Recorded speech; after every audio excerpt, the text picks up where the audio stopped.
that is you don't butter. speak German, right? Can you speak German? I bet you can't speak German fluently, but I can speak your language fluently, so maybe you should stop spazzing out.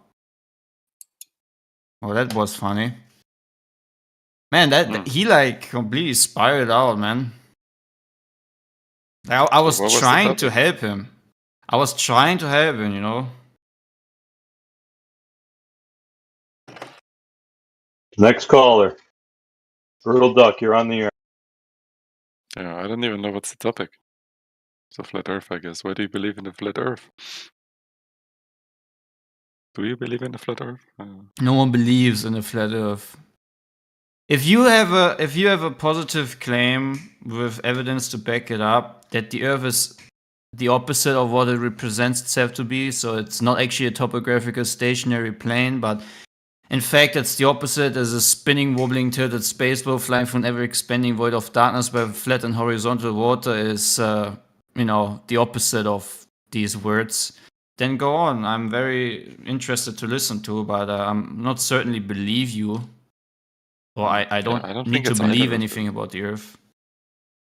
Oh, what is it then? Is it? Do you want to tell it? It's a pear-shaped Earth, or what is it? Well, I don't know. It's definitely round. I don't know about all the other things you said.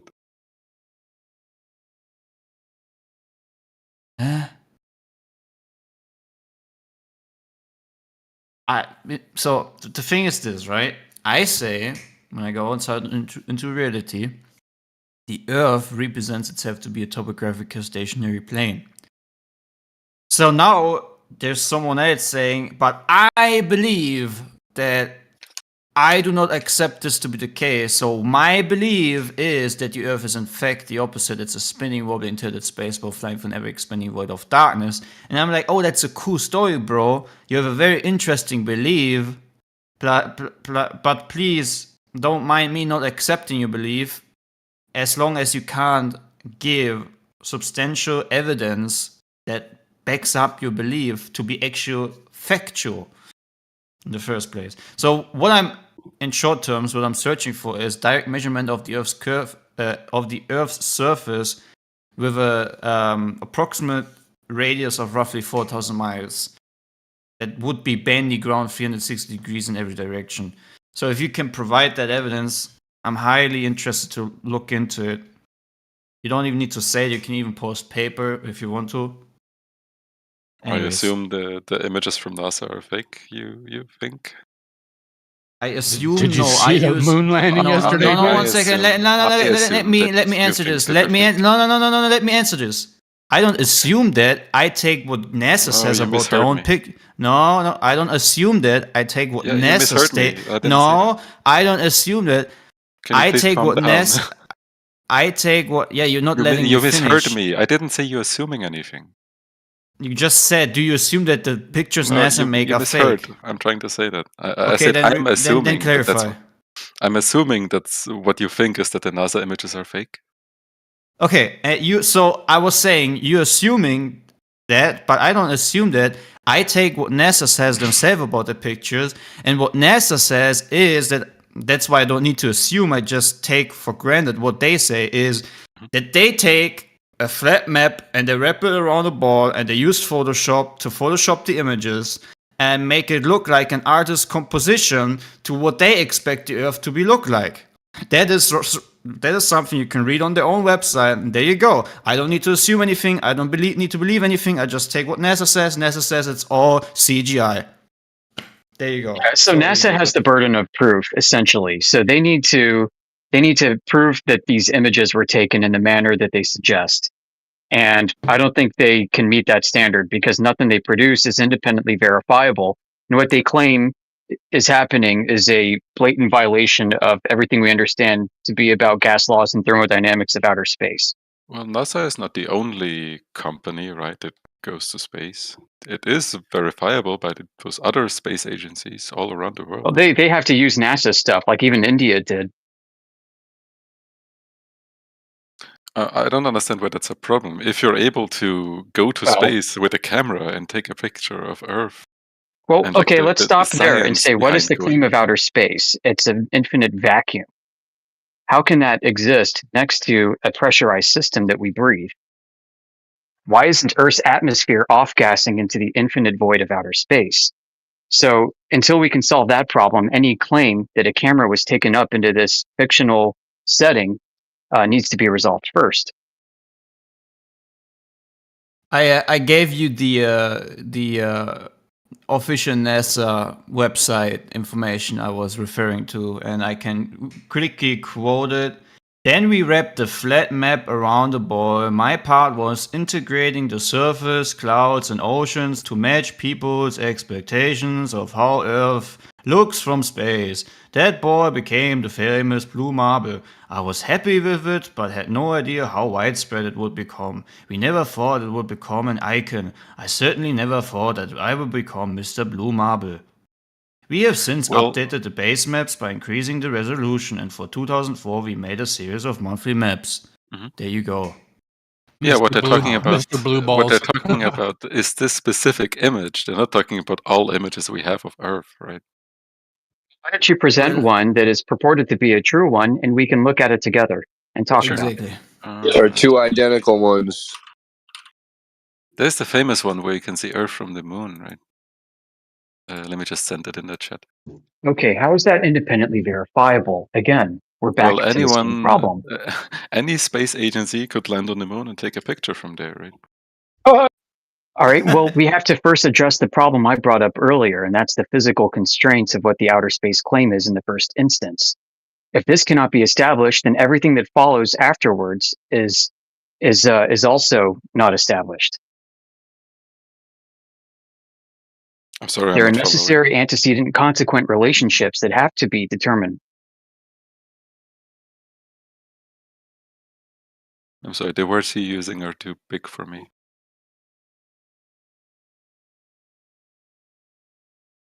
Are you German, by the way? Yes. Ah, okay. Austrian, actually. Yeah, I can translate if you want to. Sure, in sure, Deutsch. Please, yes. Might be a language barrier because it's Austrian and Amish, German. can you repeat it real quick? Oh yeah, repeat what now? What you just asked him? What was like too much words for him? Oh yeah. So you must demonstrate the necessary antecedent consequent relationships first. It's like this. Let's say somebody showed me a picture and said, "This is a picture of your girlfriend cheating on you." And I say, "Okay, who took it? And what are all the circumstances?" And you say, "Well, we just have to trust this." It's not independently verifiable. Oh, and by the way, we took a picture of her underwater without a scuba diving suit. You want me to translate it, and it's that ridiculous. You're saying the evidence is not strong enough. No, that's not what he's saying. You want me to translate for you? Please. So what he's saying, and I'm trying to do it quickly in German.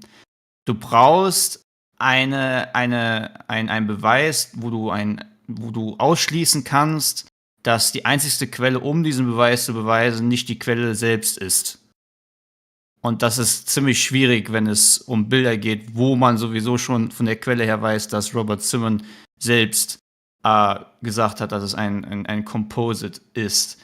Aber im Grunde genommen geht es um die Quelle, und wenn die Quelle nur von der Quelle zeugt, ist es nicht wirklich eine sufficient evidence, also keine wirkliche Okay, I get what you mean. Yeah, Beweislage. so you want like independently verifiable evidence. Is that right? Genau, yes, exactly. Yeah, and also on top of that, the claim itself stands in direct contradiction to what we know about natural law, physics. What do we know about it?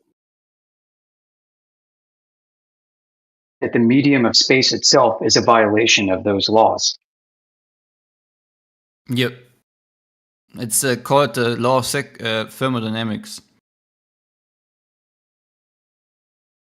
So have you ever heard that for gas pressure oder Gasdruck, gas pressure, you need a containment, right? Every gas pressure you will measure or find is gonna have containment as a requirement. So what we're saying is that the space around the Earth is the only phenomena where you can observe gas pressure without containment, right? Because you have a barrier of gas pressure right next to the vacuum of space, or the emptiness of space, or the absence of matter, however you want to call it. Mm-hmm. So that's a violation of the second law of thermodynamics, which says the entropy of an isolated system consisting of two regions of space isolated from one another, each in thermodynamic equilibrium in itself, but not in equilibrium with each other, will, when the isolation that separates the two regions is broken so that the two regions become able to exchange matter or energy, tend to increase over time, approaching a maximum value when the jointly communicating system reaches thermodynamic equilibrium, which means in basic terms, if you open a can of Coke, you hear that sound, right? That's exactly what's happening, right? Because you're breaking that barrier of the containment. And that's why the gases can, equalize. So yeah.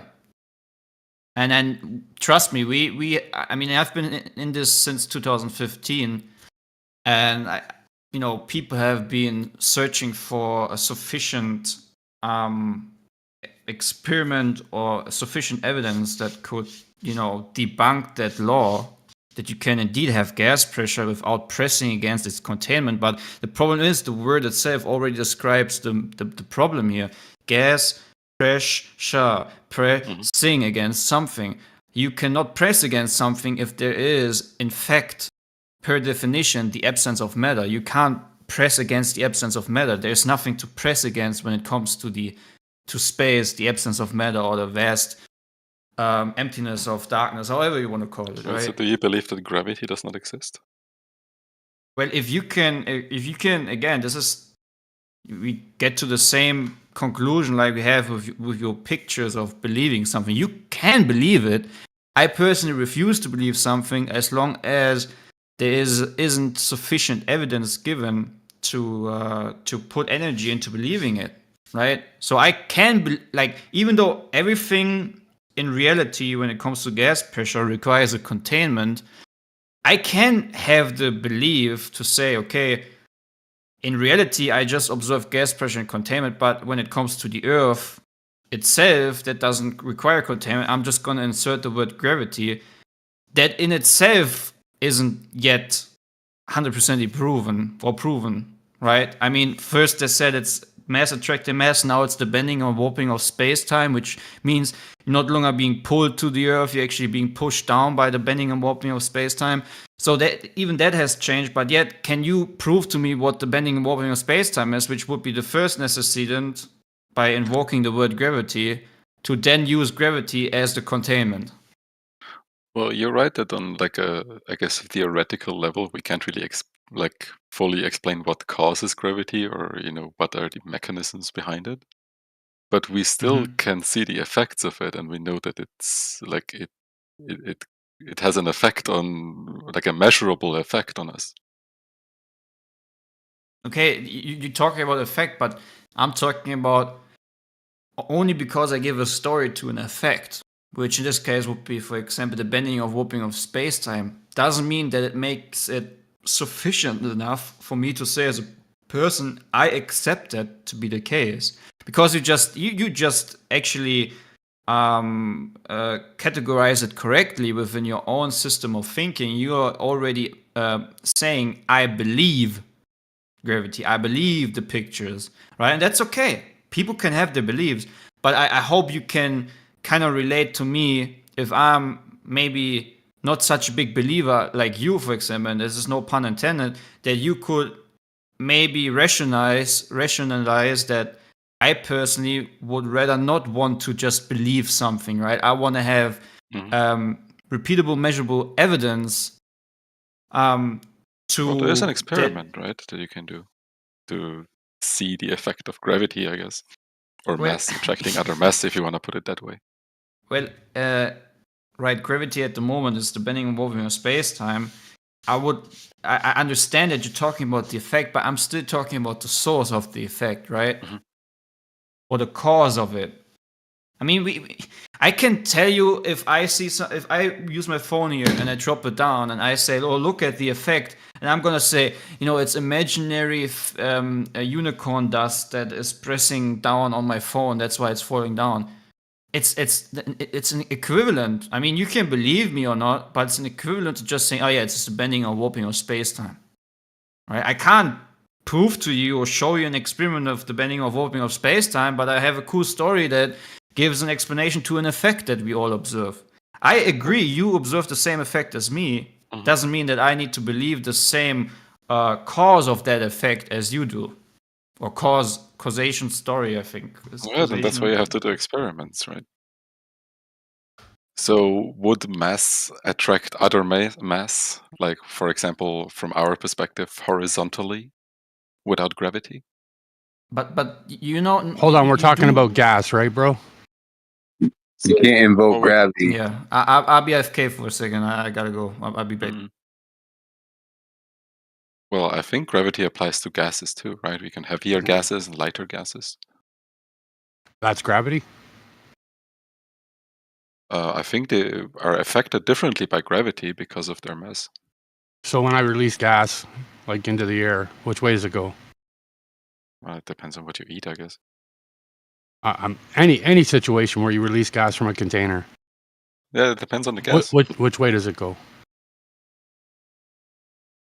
It doesn't go. It doesn't go equally in all directions. And fill the space around it. That depends on the density, I guess. It What, so depends the on a gas lot of just falls factors. down? You can't just say any gas into anywhere, right? So you Because release gas and it falls down. it sinks. It doesn't fall. It can sink actually when it's heavier than whatever is being released into, right? It sinks.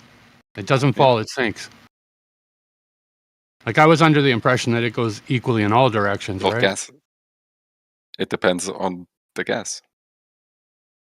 Well, which and gas where you doesn't do release that? it into. That it depends on where you release it into as well. How about if we release it into a vacuum chamber? Release what? Gas. Which type of gas? Any type you like. So you release it into a vacuum chamber, it's gonna probably fill up the vacuum chamber, and it's probably slightly denser near the bottom. So density, right? Yeah. Not gravity? Well, because of gravity, yes. Oh, because of gravity. Because of gravity, it fills its container. It doesn't go down.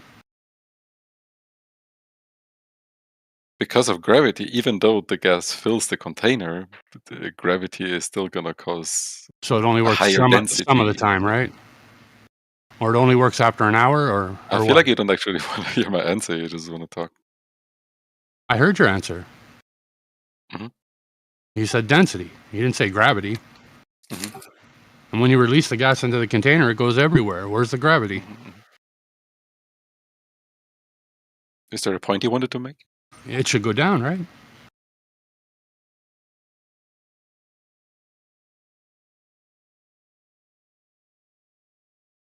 I don't know. I don't hear a point that you're making.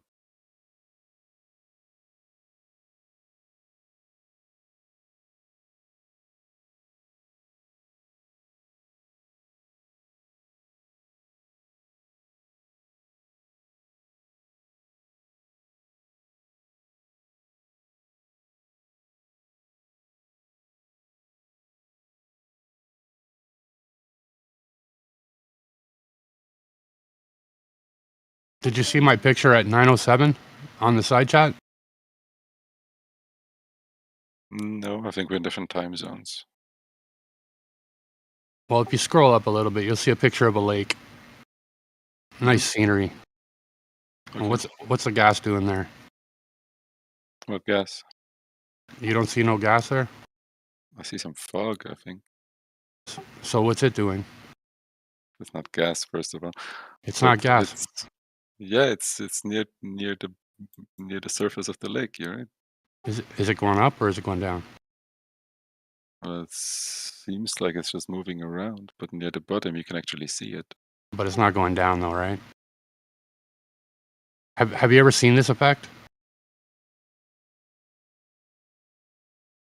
Yes.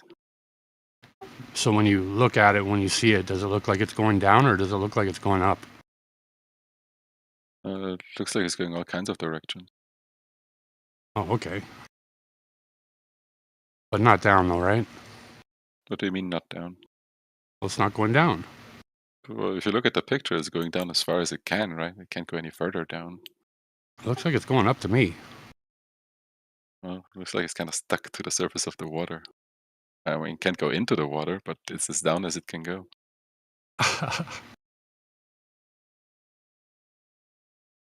What? However you But want what to was see your about it. point? Like, what's the point of all this? It's not going down, man. That's my point. Yeah, if you start at 0, you can. yes, you're right. It doesn't go down.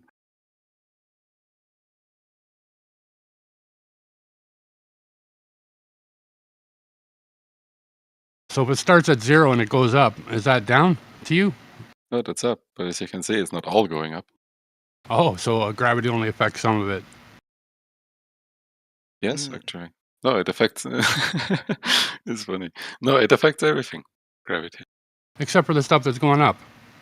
Well, because gravity is not the only thing that affects it. Oh.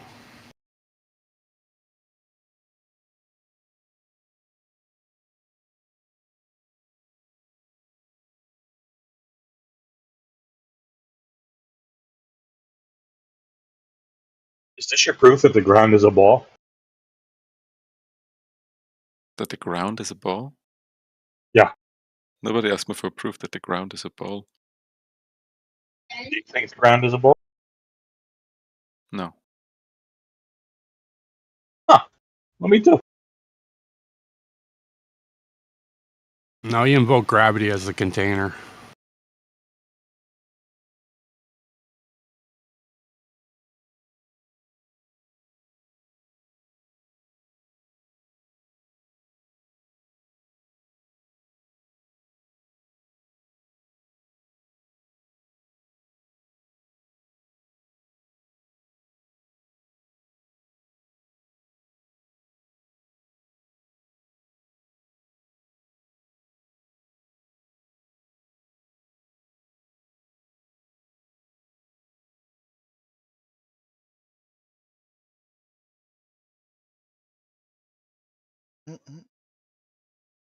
Well, that was a nice conversation.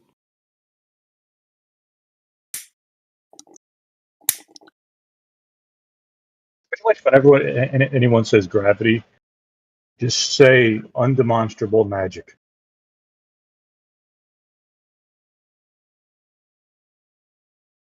You can measure it. Can you demonstrate? Well, yeah, if you can measure it and you can demonstrate it. Okay, what do you think it's doing? Like someone brought up Jupiter like 10 hours ago.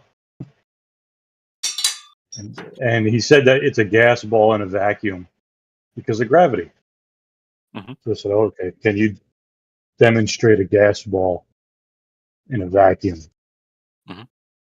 Like, can you do that here? I don't have a And- gas ball in a vacuum with me. But I can also point you at Jupiter and Saturn. Oh, yeah, you could say, oh, that's a gas ball in a vacuum. Mhm. That's just repeating the Well, claim, if you do right? it on Earth, it's going to be affected by Earth's gravity, of course. Yeah, that's what I mean when I say. Well, so can't no, demonstrate you can't show it to anyone on Earth because it's just physically impossible. So undemonstrable magic. It's not undemonstrable. You just don't accept it if it's not on Earth. You just said you can't demonstrate it. On Earth. You just got to believe it. That's where we are, dude. Well, yeah, our planet is actually also held together by gravity.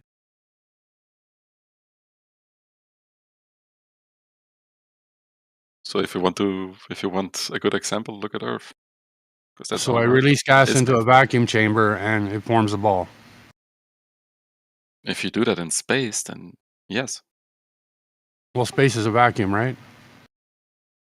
Yes. So if I release gas into a vacuum chamber, what happens? Well, it depends on the size, right? Most likely it would fill up the space and then be more dense towards the center.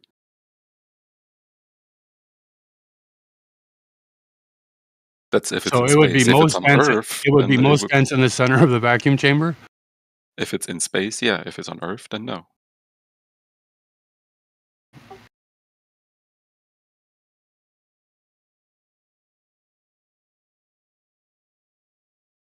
So I guess I'll just take your word for it that that's how it works in space.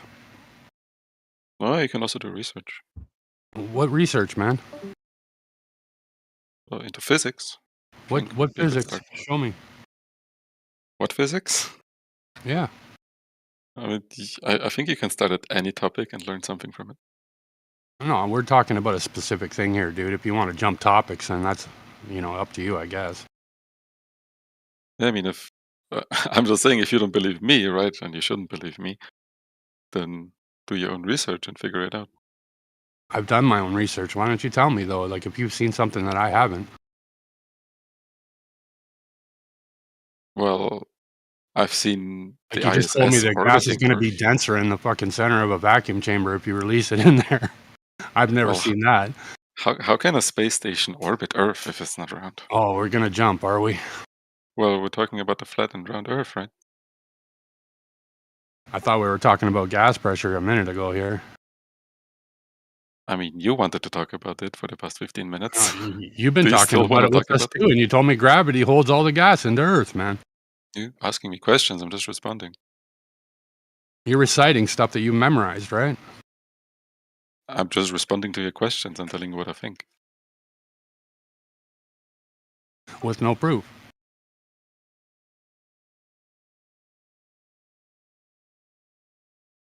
I mean, if you want proof, you have to look for that yourself, because you're not going to believe me. Can you show me gas pressure without a container? Can I show you gas pressure without a container? Yeah, like if you fill up your tire, it's got a tire on the outside that holds up all the air inside You of mean it. like Jupiter? Kind of begging the question, isn't it? It should be a pretty easy job, shouldn't it? Yeah. So where do we see gas pressure without a container? On Earth.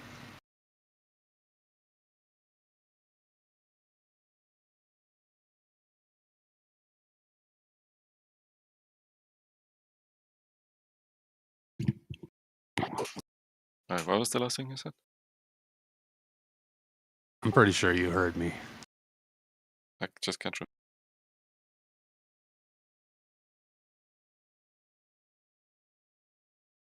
Gas pressure without a container on Earth. On Earth? Well, no, it's going to be affected by the gravity of Earth. Well, I guess we do have like air pressure, because It keeps us alive, right? That's what we breathe. Right. Yeah. So when we try to contain oxygen, we put it in a tank, right? Like if you go diving or something. That's if you want to increase the pressure over the atmospheric pressure. That's if you want pressure at all. If you want it higher than atmospheric pressure. It's real simple. Just show me the gas pressure without a container. Well, you can actually see the gas pressure if you if you use a vacuum chamber. If you build it wrong, then all the gas pressure around it is gonna destroy it. I get it, but it's not going down, right? It's not gravity that's making that gas pressure. It's the container of the vacuum. I'm sorry, what? You're using a container to make the gas pressure. Yes. Yes, that's. But you're using the vacuum chamber to remove the pressure, right? And then If you're there adding wasn't any gas pressure into it, outside, right? then what is pressing on it? Oh, so you're not putting anything in the vacuum chamber. You're saying that there's no atmospheric pressure. That makes no sense. I'm sorry. Oh, so now it's atmospheric pressure, not gravity. Wait. Before you said, now you're talking about this, not air pressure or gas pressure. So which one is it? You're the one that brought up atmospheric pressure, dude. You're asking me questions. Which topic do you want to stick to? I thought we were talking about gravity. We can talk about gravity.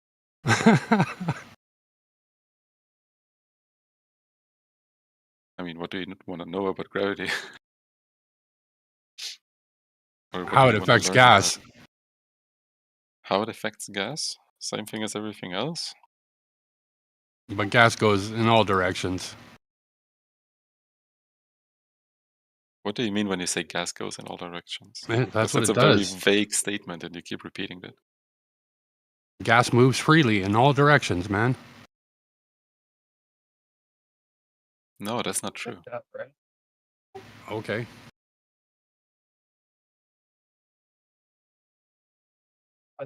It's still affected by gravity, right? It's still gonna be. Except when it moves freely. It's not like it's immune to forces acting up. So gas doesn't move freely; it goes down. No, it is. It is not immune to gravity. It's not immune to gravity.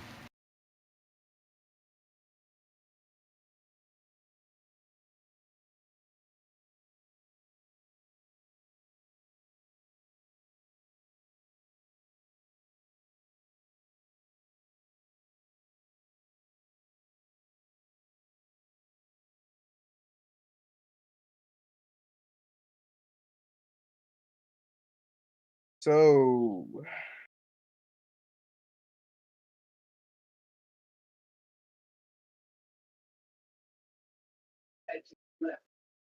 Did you say that you do not think that the ground is a ball? I don't think the ground is a ball. Oh, okay. That's strange. Most people do. Hmm. Yeah, balls are for games. Earth is not a game. You what? Balls are for games. The Earth is not a game. Wow.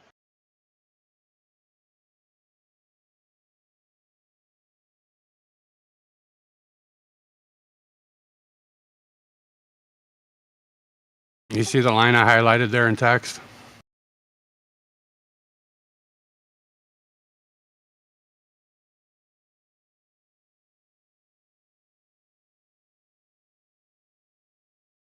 Does it say that gas goes down? Mm-hmm. It does. Mm-hmm. Oh, sorry, I'm reading. Gas particles in A gas vibrate and move freely at high speeds.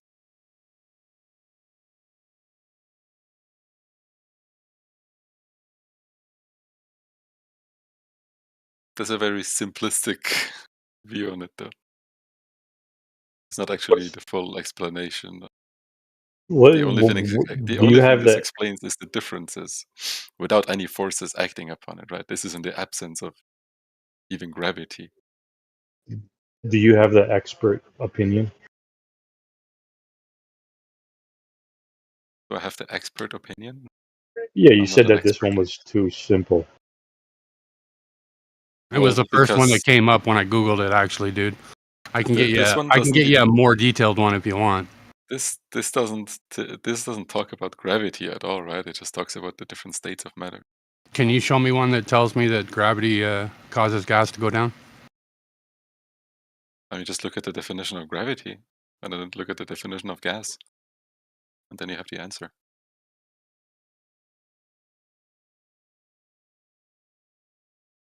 Well, show me, man. Let's see it. Those are 2 Google searches, I think.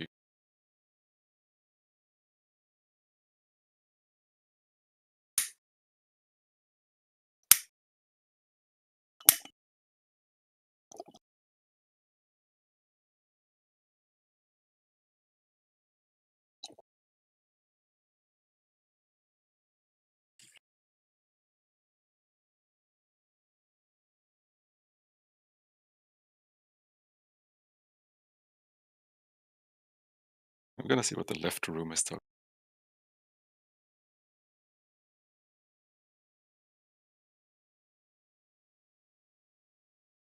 I tried, Crit.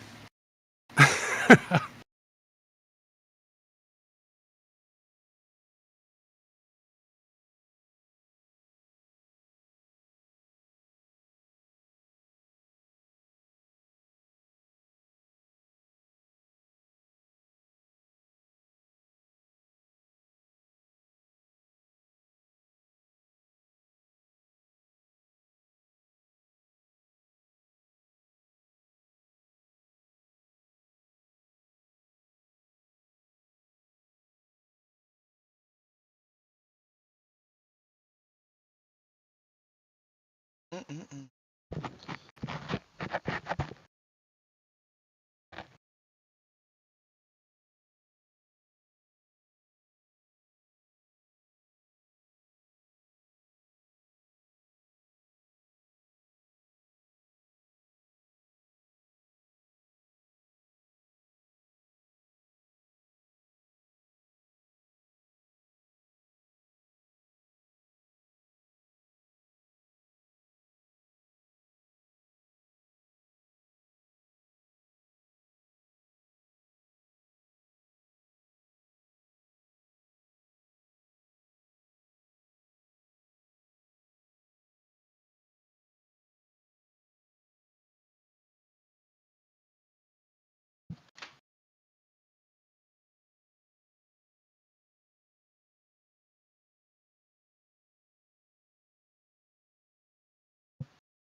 Hello, gentlemen.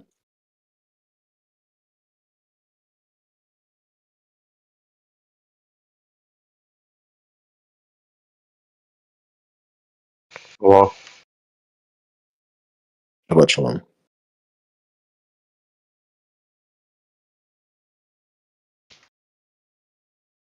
Yo, is Crit here? Crit, are you there, man?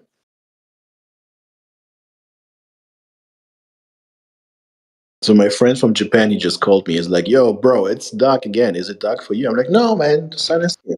Like, why can I not see it? Like, I don't know, man. I'll go and ask the experts. And you guys are the experts.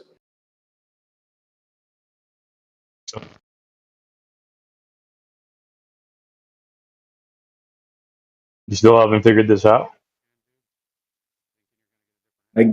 I got some hints from you guys, you know. But not completely, man. I really would like. There you go. There's your hint.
What's going on? What up?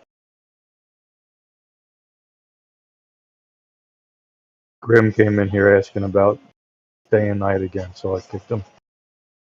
Oh, bummer. Nothing new under the sun.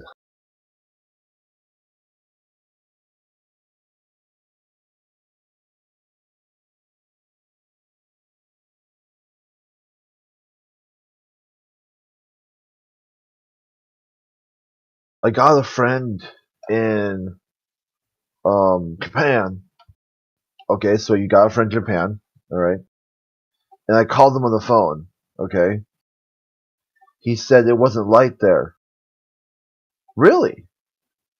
Because I can look at this, this clock of daylight and nighttime. Yeah, it should be about the evening. It should be broad daylight. So he must be bullshitting you. Although this was a couple days ago. Okay, what time was it? Like just trying to figure it out. Like he wants to make a claim without making a claim. He knows it sounds ridiculous to say that the Earth is doing for a sunrise, just doing a 360 no scope, right barrel dive, face forward, right to the sun, just rotating like a giant ball, just rotating right into the sun. He doesn't want to say that, so he just, well, how does it? Was it day or night? Day and night, dude. Yeah. If you see the sun, call that daytime.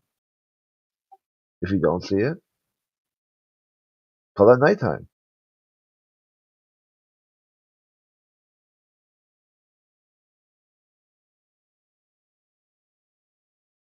Yeah, that's pretty much exactly what he said. He said he had a friend in Japan, and it's nighttime over there and daytime, and then like in the middle of the sentence, I cut him off. Yeah. Okay. Bye. Right. Yeah. Yeah.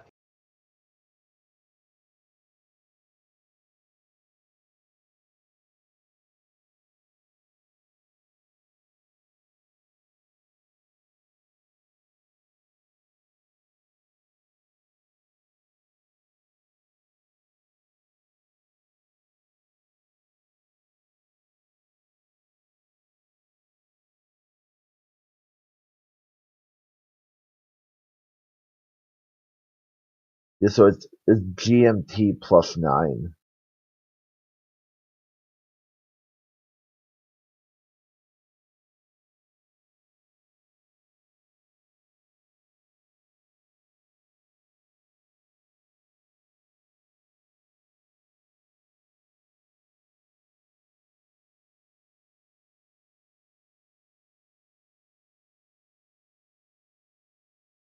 That popcorn was in here earlier, and he was he had an epic spiral. Amish got him, and then Clay got him. It was pretty good. So, who here is a flat earther? Yeah, I didn't get the part earlier. I was gonna I'll take a screen cap of that one dude with the 2 accounts, where he's like, "You guys are a bunch of cowards. You don't want to talk about the topic." I'm like, okay, follow that, or you just want to talk to the white belts, and I'm like, okay, so you're asking to get unmuted, so that means you identify as a white belt, then, right? Wait, what?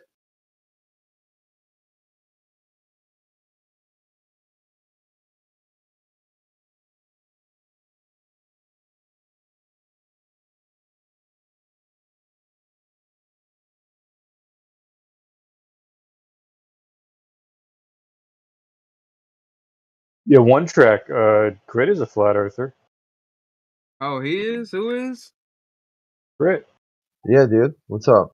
Crit, you're a flat earther. Can you like what's your reasoning behind, like, what studies have you gone through? Yeah, so the Earth is observably flat and stationary. Observably, okay. Yeah, measurably flat and stationary. Mhm.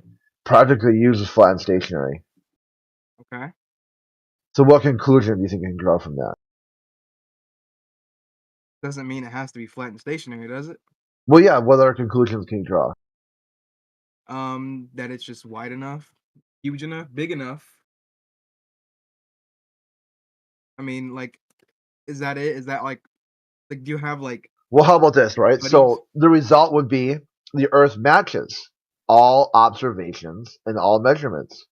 Or you could say the Earth is a globe, but it presents itself as flat and stationary because it's really big. Yeah. Or you could say the Earth is a globe, but proving it is simply not possible. That's Why's like that? Vsauce had said that. It's too big. The topic is too large. It takes too much expertise. It takes too much knowledge. It's just not feasible to try to prove it. Or you could say the Earth is a globe, presents as a globe, but no one cares. No fucks given. No one. What they really care about is why someone would disagree with it. I call that the Karen. The Karen on the globe.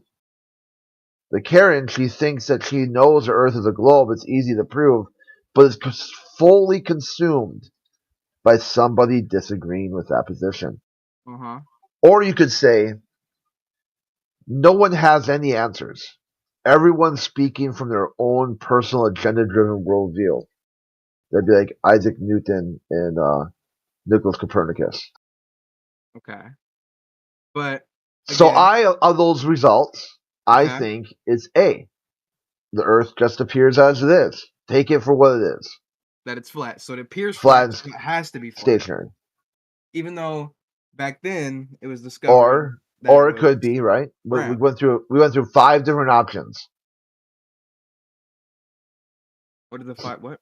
The 5 different options. Okay, the Earth is observed as flat and stationary. Yeah. Measured, flat and Okay. stationary. Practically used as flat and stationary.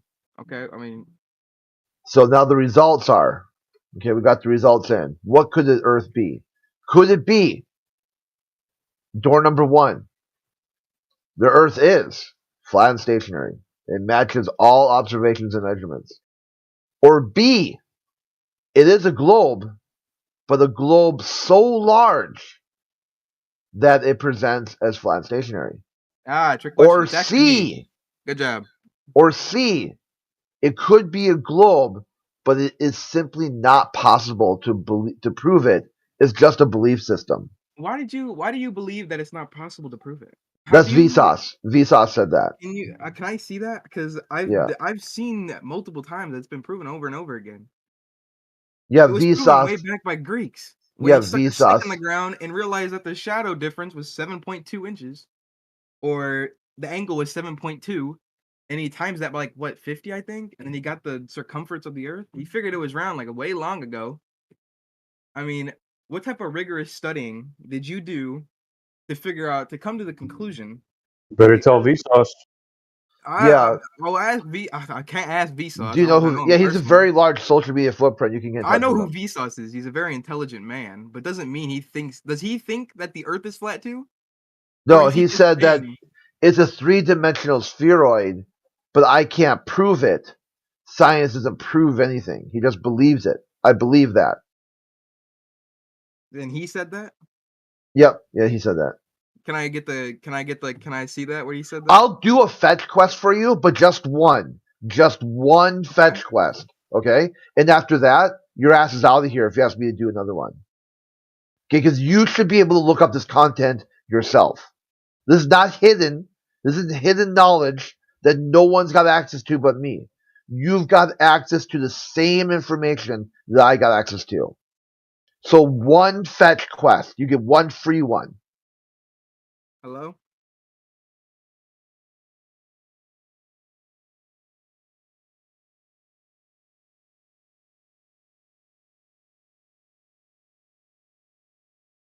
All right, there we go. Can you hear me? Yeah. Yep. My Discord just shut off for some reason. Probably to try to save you embarrassment. Embarrassment. That's crazy. Okay. Listen, you can bring up the fact that Vsauce said it's not provable. I don't really know to what extent is it like not provable. I mean, I feel like it has been proved. Feelings, yeah. You got your feels. Oh, I know it's been proved. You're right. My bad. Wrong type of language. No, I'll go with feels. I don't feel that the Earth. I can't There you feel that go. the Earth is round. So here, watch this video. It's 10 seconds long. And then I got 2 little memes for it too.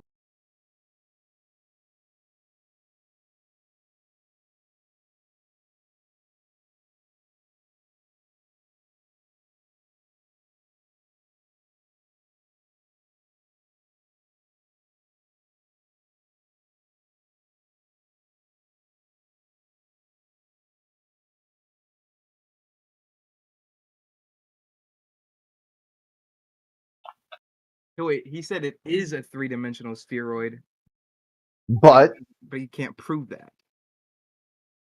I talked about it's just a belief system. Result number 3. The third door.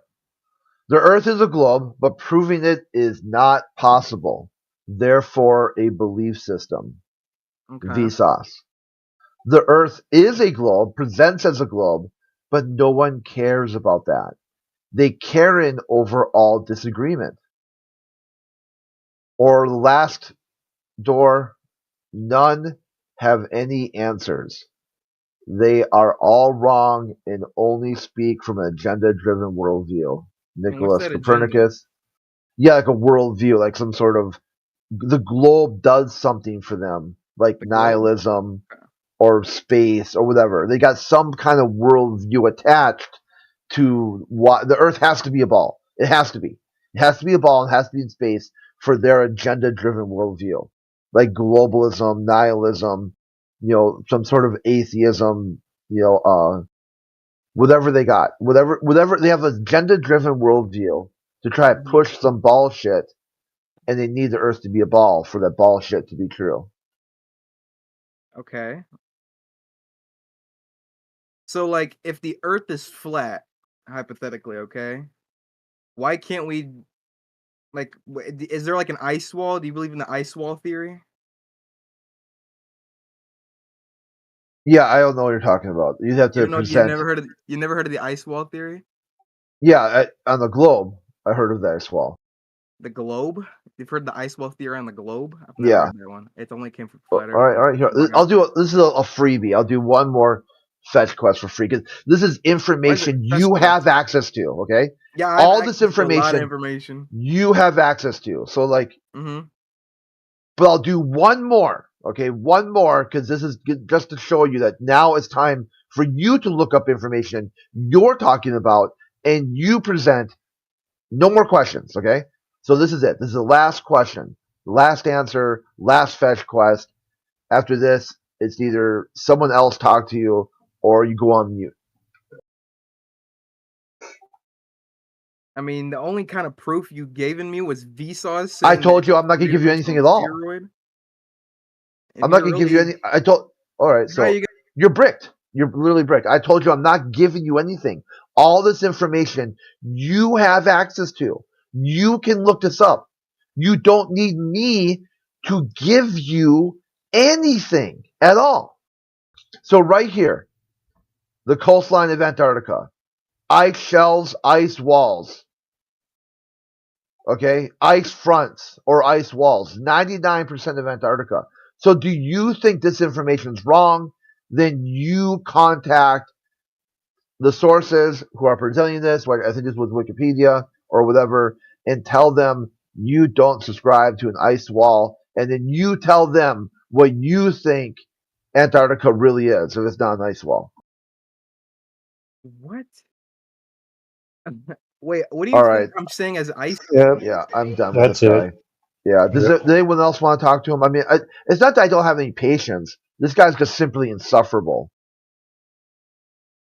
I mean, if someone else wants to talk to him, go ahead. I think he needs to look at the content provided right now and try to grasp it before another step can be taken. Yeah, I'll talk to him. All right. Why do you keep muting me? I literally asked you what do you think I'm talking about ice wall theory is? I don't think you heard the theory that I heard when people bring up the flat earth theory. Crit posted it.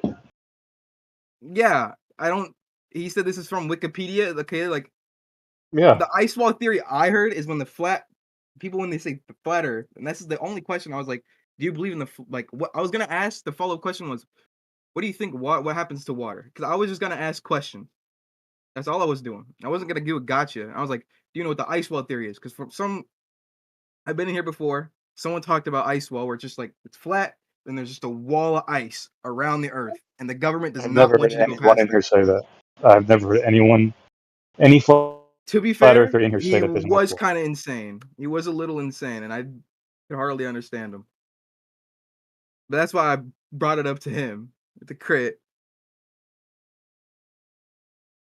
but he'd rather mute me before he gave me like he said there's proof, but then I look at the proof, and like all the No, major scientists, all the no, major he didn't scientists say are that. like the Earth is a globe. That's No, what no, he no. said. That's literally what he said. No, he said that. He said Vsauce says that it is a globe, but you can't prove it. It has not been proven. Okay.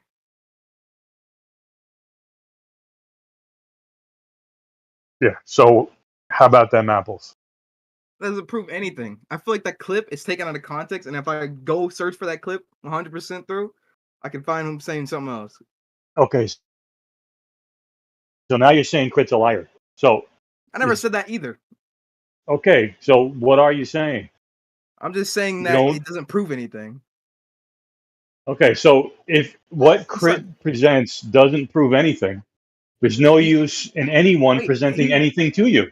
He brought up Vsauce just saying it's a three-dimensional spheroid. Okay, well let's find the full clip of what I need to find this full interview he has.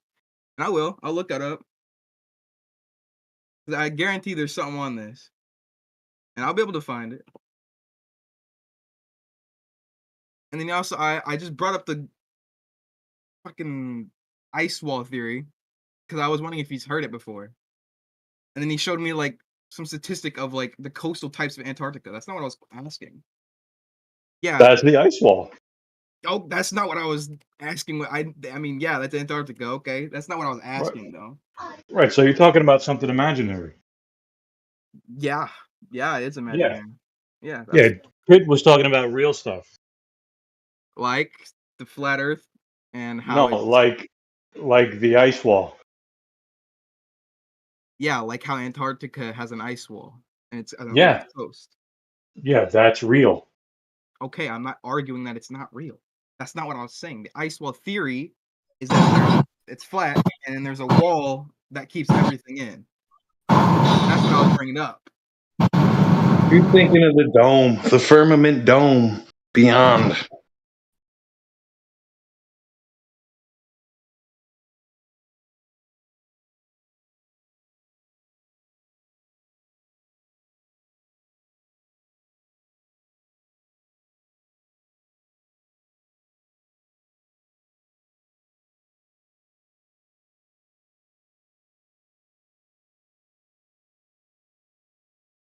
So how did you prove to yourself that the ground is a ball?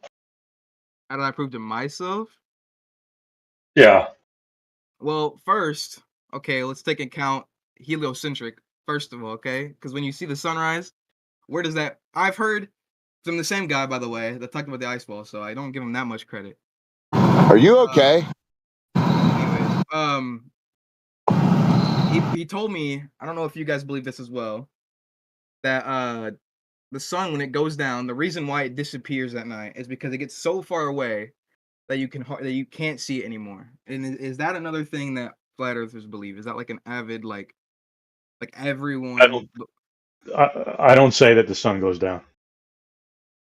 What do It you doesn't say? go down. It definitely goes over the horizon, which proves the Earth is a sphere. Well, it definitely does not go down, right? The sun is always above Earth.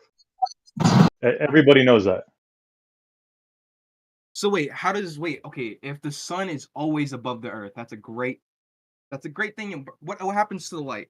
If it's flat and it's always above the Earth, where does Well, that the sun's light, not. does the light travel? Well, Infinitely, by the way. the sun's not always above you, is it? It's always somewhere else. Yeah, but you'd be able to see it in the sky if it's always above the Earth. If the Earth is flat, because if it radiates light, okay, that light's not The going sun anywhere. goes behind clouds, dude. Have you never seen the sun go behind a cloud right in front of you? Yeah, and there's still daylight. Great job. Yeah, there's still daylight. The sun's gone. I mean, after sunset, there's still light in the sky. Great job. After midnight, there's no light in the sky. Oh, yeah. Yeah, in 3 more hours, there's light again. Good job. 3 hours? Where the hell After do you live midnight, where this midnight is 3 hours? Okay, 3.5, 4 hours. There's sun again on the East Coast. Yeah, I live on the East Coast too. It takes me about maybe 5 or 6 hours. Anyway, that's besides the point. Okay, well, maybe you need to get up a little earlier. I've been It's 10:30, dude. We live. If Listen, you live on the okay, East hold Coast, on, it's dude. 10:32. We both live. Just relax. Listen, when the sun, yeah, you're trying to overcomplicate. Maybe you're trying to oversimplify things, but just because the sun goes away doesn't mean you're on a ball. What does that mean then? What is It no one goes has over ever the brought, horizon, though. no one has Yeah. brought up my point yet. That's your chance. Nobody has brought up my point yet to where if the sun is always